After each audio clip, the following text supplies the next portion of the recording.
नमस्कार, मैं वैष्णवी। आप देख रहे हैं number 1 city news channel. City news के हिंदी समाचार में आपका स्वागत है। आप सिटी न्यूज केबल के अलावा यूट्यूब पर, फेसबुक पर, इंस्टाग्राम पर, ट्विटर पर भी देख सकते हैं। केबल टीवी पर GTPL 73, city cable 92, ACN 98 setup box पर भी देख सकते हैं। इसके लिए सोशल मीडिया अकाउंट सब्सक्राइब करें, फॉलो करें, लाइक करें, यूट्यूब के अकाउंट को सब्सक्राइब करें और बेल आइकन दबाना ना भूलें ताकि सबसे पहले खबरें आप तक पहुंचे। वैसे ही सिटी न्यूज़ के Facebook page, Instagram page, Twitter page को भी फॉलो करें। आप व्हाट्सएप पर भी सूचना देकर न्यूज़ प्राप्त कर सकते हैं। व्हाट्सएप नंबर आपके स्क्रीन पर मौजूद है। आइए देखते हैं आज के मुख्य समाचारों की सुर्खियां।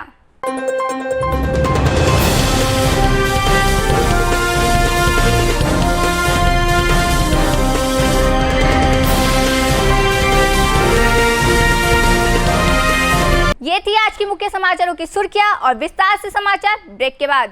अमरावती महानगरपालिका अमरावतीतर्फे शहरातील वाढत्या रुग्णांवर लक्ष ठेवण्यासाठी नियंत्रण कक्षाची स्थापना केली आहे। सदर कक्षामध्ये रुग्णांच्या घरामधील व्यवस्था, स्वातंत्र्य कक्ष, त्यांना असलेली लक्षणे, ताप, सर्दी, खोकला, ऑक्सिजन याबाबत माहिती द्यावी, तसेच आयसोलेशनचा फॉर्म भरण्याकरिता खालील दिलेल्या नंबरवर संपर्क करा।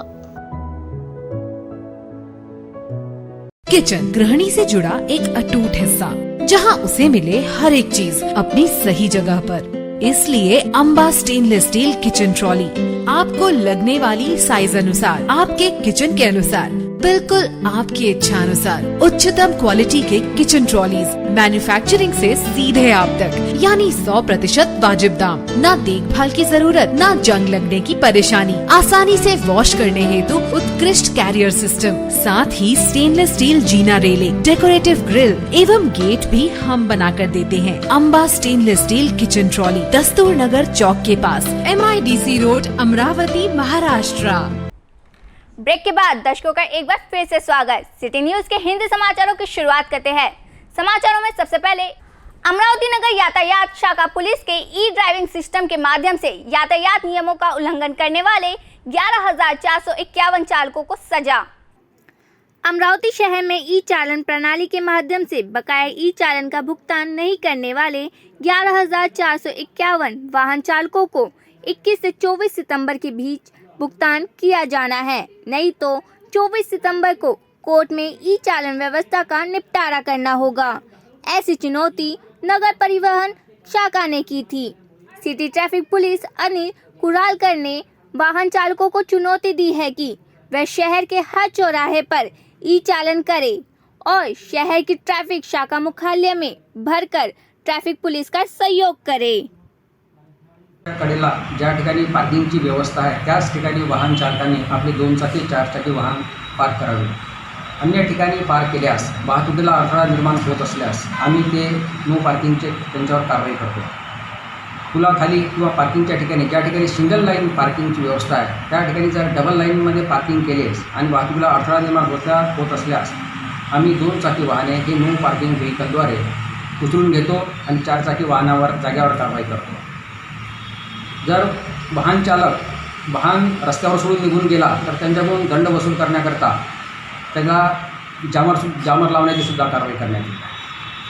म्हणून सर्व वाहन चालकांना आमच्याकडून विनंती आहे की त्यांनी वाहतुकीच्या नियमांचं तंतोतंत पालन करावे, पार्किंगच्या ठिकाणीच वाहने पार्क करावे, तसेच रस्त्याने उलट मार्गाने वाहन चालवू नये, त्यामुळे अपघात होण्याची शक्यता आहे।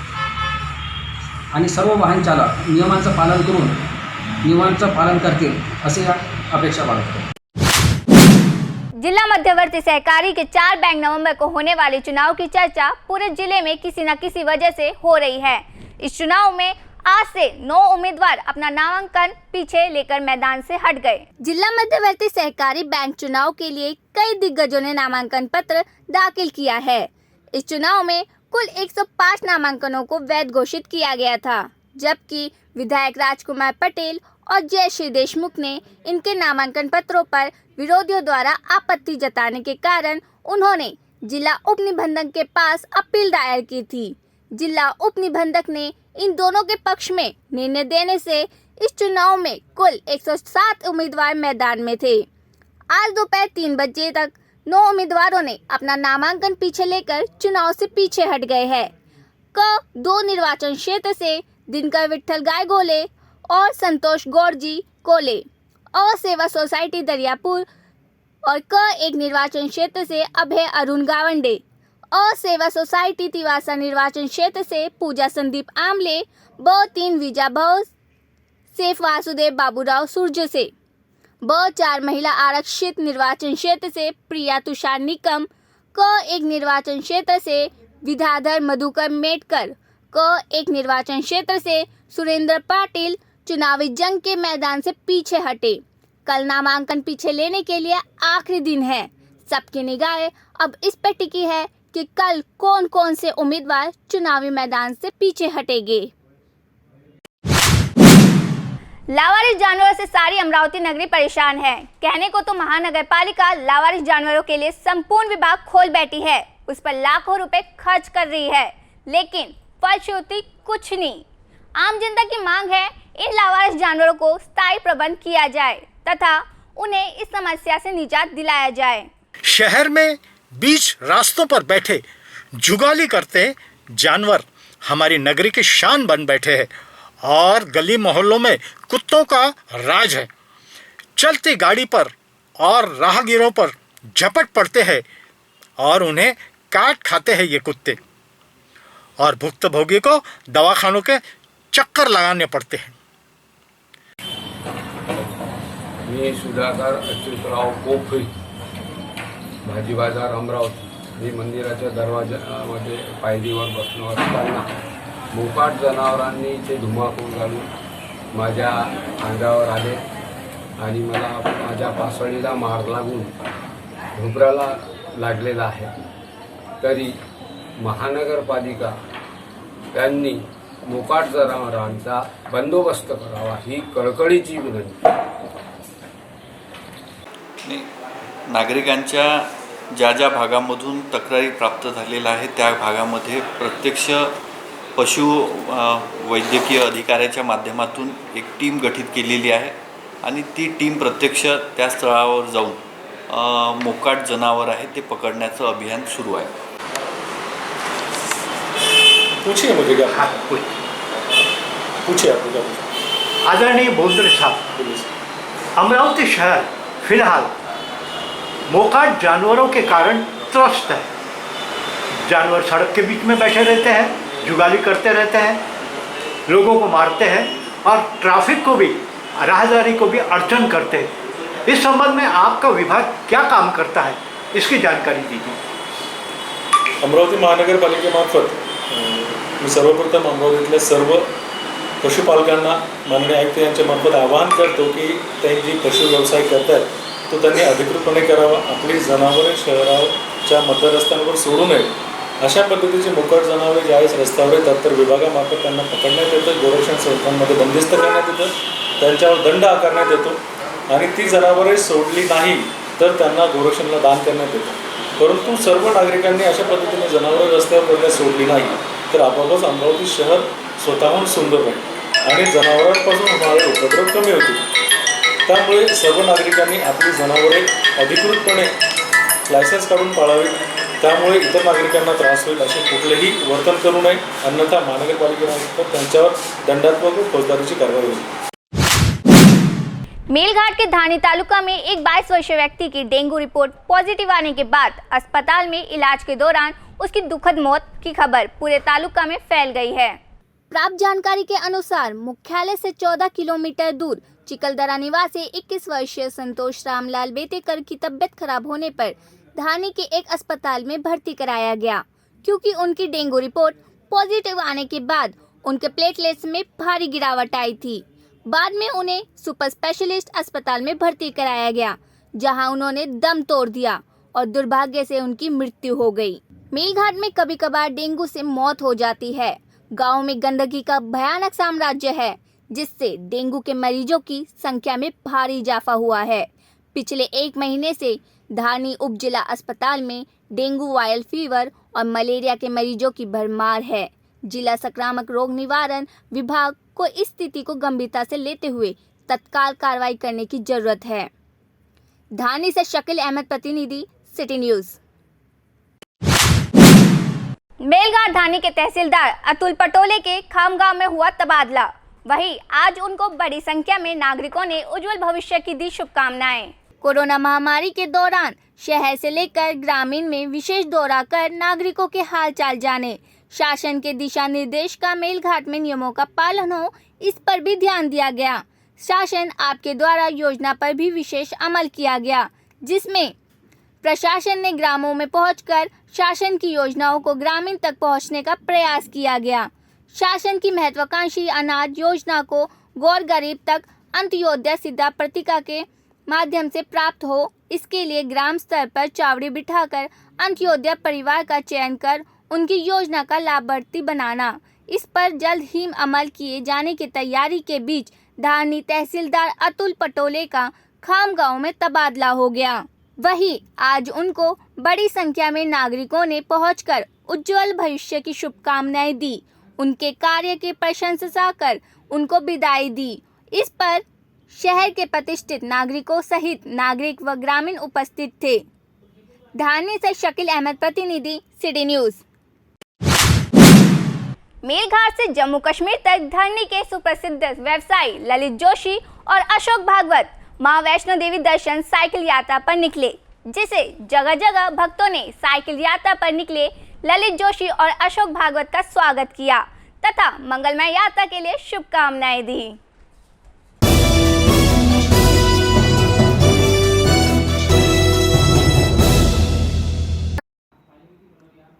चलो बुलावा आया है, माता ने बुलाया है। भक्ति भाव वातावरण में साइकिल यात्रा पर मां वैष्णो देवी दर्शन के लिए निकले ललित जोशी, अशोक भागवत का रास्ते भर में उत्साह बढ़ाया गया, जिसमें प्रेम से बोलो जय माता दी, सारे बोलो जय माता दी जैसे जयकारे भक्तों ने लगाकर करीब 2000 किलोमीटर की यह होने वाली वैष्णो देवी मंगलमय यात्रा के लिए प्रार्थना की।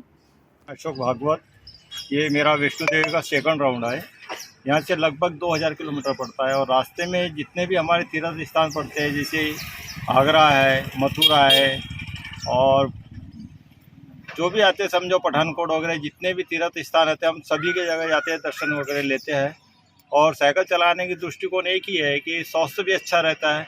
और आज मेरी उम्र 60 साल है। ये बीच में ये तीसरा राउंड होता, पर पिछले वर्ष कोरोना की वजह से हम लोग जा नहीं पाए और इस साल का इसी भाई का भी और सपोर्ट मिला। आज वो 66 साल की उम्र में है। इनके भी है ना, हमारे को एक प्रोत्साहन मिलता है कि आज इस उम्र में भी आज 2200 किलोमीटर साइकिल चला सकते हैं। और ये हमारा सफ़र लगभग 15 दिन में हम लोग पूरा कर लेते हैं। पहले दिन हम लोग 80 किलोमीटर चलते हैं, दूसरे दिन 150 और तीसरे दिन से हम लोग लगभग 200 किलोमीटर पर डे चलाते हैं। और सब ये मातेश्वरी शक्ति देती है। मैं ललित जोशी, रहने वाला धारनी का, और लगभग ये मेरी दूसरी यात्रा है। एक बार बेटी बचाओ बेटी पढ़ाओ इस अभियान को लेके अहमदाबाद गया था और अभी वैष्णो देवी जा रहा हूँ, जम्मू कश्मीर वैष्णो देवी। करीबन 1800 किलोमीटर की यात्रा है। 15-16 दिन का सफ़र रहेगा हमारा इस दरमियान। और रास्ते में जितने गांव मिलेंगे, जहाँ जहाँ समय हमको मिलेगा, तो जितने भी जैसा जंगल बचाओ है ना, इस हिसाब के जो भी कार्यक्रम है, इनको सबको आगे बढ़ाते चलेंगे और लोगों में जन जागृति लाना ये मुख्य उद्देश्य हमारा। और उम्र के 66वें साल में मैं ये सफ़र पे निकला। बताया जाता है कि ललित जोशी, अशोक भागवत का मां वैष्णो देवी जम्मू कश्मीर यात्रा का दूसरा वर्ष है। रास्ते भर में पड़ने वाले तीर्थ स्थल के दर्शन भी साइकिल यात्रा के माध्यम से पूरे होने के साथ साथ करीब 20 दिनों की साइकिल यात्रा से मां वैष्णो देवी के दरबार में माथा टेक कर ललित जोशी, अशोक भागवत अपने वतन लौटेंगे। फिलहाल इस साइकिल यात्रा का मुख्य उद्देश्य सरकार की बेटी बचाओ बेटी पढ़ाओ, जल है तो कल है, जंगल बचाओ अभियान, नदी से नदी को जोड़ो सहित अन्य उपक्रम की यात्रा के माध्यम से जन जागरूकता करना होगा। जैसी जानकारी साइकिल यात्रा पर निकले ललित जोशी, अशोक भागवत ने उपस्थित मीडिया को दी। धानी से शकील अहमद, प्रतिनिधि सिटी न्यूज। आप सिटी न्यूज पर अपने प्रोडक्ट की, शॉप की, शोरूम की और जन्मदिन के विज्ञापन अत्यल्प शुल्क पर दे सकते हैं। इसके लिए हमारे विज्ञापन विभाग पर इस नंबर से संपर्क करें। हमारा नंबर 9370067111। तो आइए लेते एक छोटा सा ब्रेक के बाद पुनः आपसे मिलेंगे। आप बने रहिए सिटी न्यूज़ के साथ।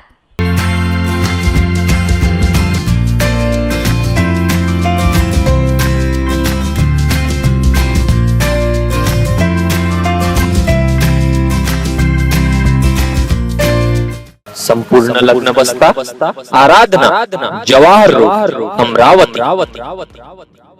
आपल्या पाल्याचे जीवन प्रारंभीपासूनच शिस्तप्रिय व साहसी घडविण्याकरिता विद्यार्थ्यांच्या शैक्षणिक, शारीरिक व मानसिक विकासाकरिता गेल्या 30 वर्षापासून कटिबद्ध असणारी विदर्भातील पहिली सैनिक शाळा सूर्यकांत चौक दीपशिखा गुरुकुल सैनिक शाळा चिखलदरा। प्रवेश प्रक्रिया प्रारंभ। भारतीय संस्कृति में पति की लंबी उम्र के लिए पत्नियां व्रत रखती है। पति की खुशी के लिए अपनी खुशी मायने नहीं रखती। वहीं दूसरी तरफ विदर्भ की राजधानी नागपुर में पत्नी ने ही पति की सुपारी देकर हत्या करने की घटना सामने आई है। आइए जानते हैं पूरा मामला क्या है। अजनी परिसर से लापता हुआ एक व्यक्ति की खापा में हत्या की जाने की सनसनीखेज खुलासा हुआ है। बताया जाता है कि पत्नी ने ही सुपारी देकर उसकी हत्या करवाई। पिछले 5 दिनों से वह लापता था और अजनी थाने में उसके गुमशुदा होने की रिपोर्ट भी दर्ज करवाई गई थी। मंगलवार को खेकरा नाला परिसर में उसकी लाश मिली। इस मामले में 2 आरोपियों को हुडकेश्वर पुलिस ने गिरफ्तार किया है। मृतक सरस्वती पैलेस वंजारी नगर निवासी प्रदीप जनार्दन बागड़े बताया गया। पकड़े गए आरोपियों में पवन विठल चौधरी और सुमित का समावेश है। नरेंद्र नगर परिसर में बियानी की दुकान चलाता था। जानकारी के अनुसार विगत 15 सितंबर को प्रदीप अपने घर से निकला था। 16 अगस्त को उसने अपनी पत्नी को फोन लगाया था। केवल 20 सेकंड के इस कॉल में प्रदीप की तरफ से कोई आवाज नहीं आई। इसके बाद प्रदीप का फोन बंद हो गया। परिजनों को चिंता होने लगी और दूसरे दिन अजनी थाने में प्रदीप के लापता होने की शिकायत दर्ज करवाई गई। पुलिस ने प्रदीप के नंबर का टावर लोकेशन खोजना शुरू किया। उसका आखिरी लोकेशन खापा से 135 किलोमीटर दूर वडूर में था। मंगलवार की सुबह खापा पुलिस को जानकारी मिली कि खेकरा नाला परिसर में स्थित एक बड़े से पाइप में लाश पड़ी होने की जानकारी मिली। पुलिस मौके पर पहुंची तो लाश सड़ चुकी थी। कुत्तों ने लाश को खींचकर बाहर निकाल दिया था। जेब में पुलिस को ड्राइविंग लाइसेंस मिला जिसमें प्रदीप की पहचान हुई। इसी बीच पवन और सुमित ने हुडकेश्वर थाने में सरेंडर किया। बताया जाता है कि प्रदीप की पत्नी सीमा ने ही 2 लाख रुपए में सुपारी देकर उसकी हत्या करवाई है। इस मामले में और भी आरोपियों का समावेश हो सकता है। ग्रामीण पुलिस प्रकरण की जांच में जुटी है।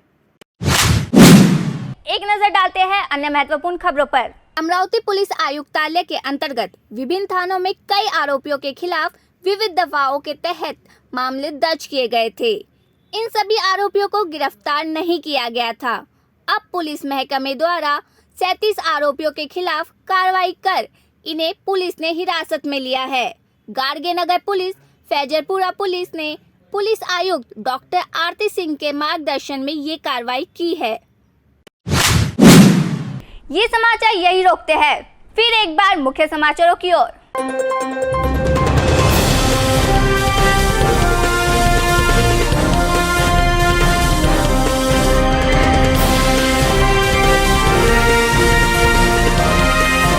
समय हो चुका है आपसे विदा लेने का। आपको ये समाचार कैसा लगा कमेंट बॉक्स में कमेंट करें। आपके विचार हमारे लिए बहुमूल्य है। और कोई जानकारी या सूचना देना हो तो हमें इस पते पर संपर्क करें। हमारा पता सिटी न्यूज़ कार्यालय मातोश्री आर्केड सहकार भवन के सामने मोशी रोड अमरावती। हमारा फ़ोन नंबर 9403620111। सटीक एवं निर्भीक समाचारों के लिए देखते रहिए सिटी न्यूज़।